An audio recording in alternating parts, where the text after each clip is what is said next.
మన కొరకు ఏం చేశారనే విషయాన్ని క్లుప్తంగా 2-3 మాటలు చెప్తాను. తద్వారాగా యేసుప్రభు నమ్మితే మనకు వచ్చే ప్రయోజనం ఏంటనేది కూడా నేను ముగిస్తాను. ఒక 5 నిమిషాలు మీరు ఎక్కడున్నా కానీ ఒక 5 నిమిషాలు ఈ మాటల మీద లక్ష్యం ఉంచి ఈ మాటలు వినవలసిందిగా ప్రభు పేరట మనం చేస్తున్నాము. ప్రియమైన సోదరి సహోదరుడా, యేసుప్రభు వారి లోకానికి ఎందుకు వచ్చారు అంటే, మానవుడు ఇక ఎన్నటికీ ప్రభువుని చేరుకోలేడు. మానవుడు ఎప్పటికీ ప్రభుని కలుసుకోలేడు. మానవుడు ప్రభుని, యేసు ప్రభుని ఎన్నటికీ చేరలేడు.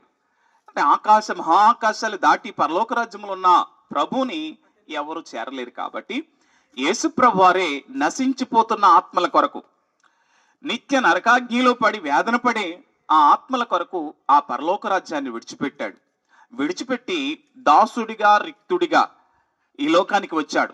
మానవ రక్త మాంసాలు దాల్చి ఈ లోకానికి వచ్చాడు.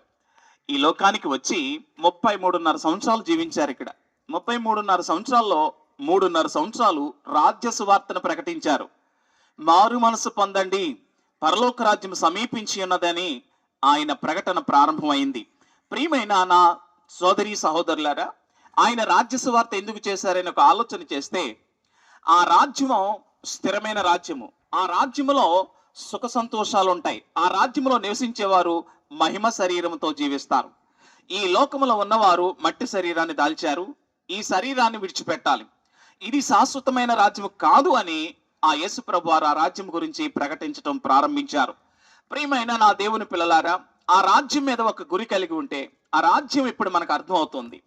ఆ రాజ్యము దేవుడుండే రాజ్యము. ఆ రాజ్యము సంతోషము గల రాజ్యము. ఆ రాజ్యములో వ్యాధులు బాధలు ఉండవని చెప్పుకున్నాము. మంచిది. మరి ఈ లోకములో ఉన్నప్పుడే ఆ రాజ్యాన్ని తెలుసుకోవాలి.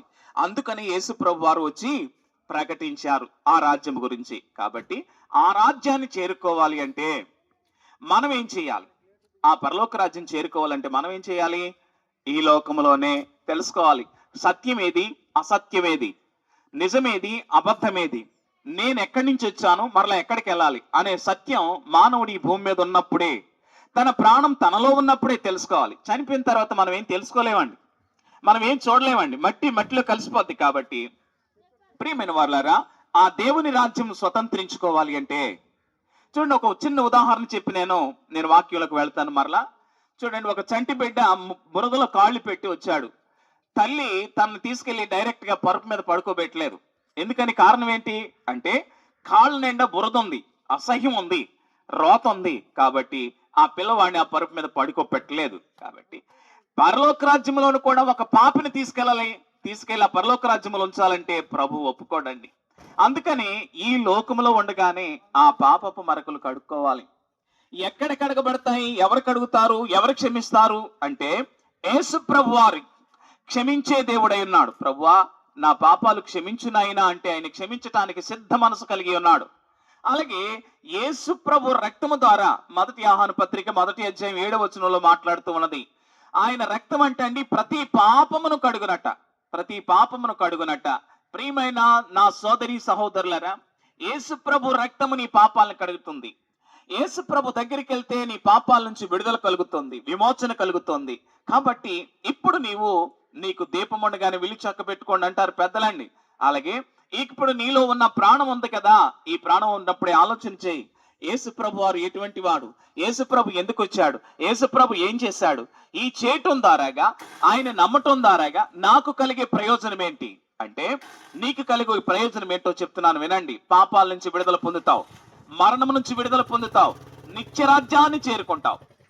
ఆయన నమ్మటం వలన, యేసే దేవుడని నమ్మటం వలన నీవు నిత్యరాజ్యాన్ని స్వతంత్రించుకుంటావు. ఆయన మృతులలో నుంచి లేపగలడు, సమర్థుడు, సజీవుడని నువ్వు నమ్మటం వలన నీకు నిత్య జీవము, నిత్యరాజ్యము, నిత్య జీవము, నిత్య సంతోషము. ఆ రాజ్యంలోకి వెళ్ళాలి అనుకుంటే ఉన్న పాటున నువ్వు ఏ స్థలంలో ఉన్నావో అక్కడ నువ్వు తల ఉంచితే నీ కొరకు ప్రార్థన చేస్తాను. నా ప్రియమైన సోదరి సహోదరుడా, మరొకసారి చెప్తున్నాను, నిత్య నరకాగ్ని నుంచి తప్పించబడాలని యేసు ప్రభు ప్రణాళిక, యేసు ప్రభు ఇష్టమైనది. ఈనాడు ఈ వీధిలో మాట్లాడుతున్నాడు అంటే ఆ పరిశుద్ధాత్మదేవుడు నీ కొరకు నిన్ను రక్షించాలని, ఆ నరకము నుంచి తప్పించాలని.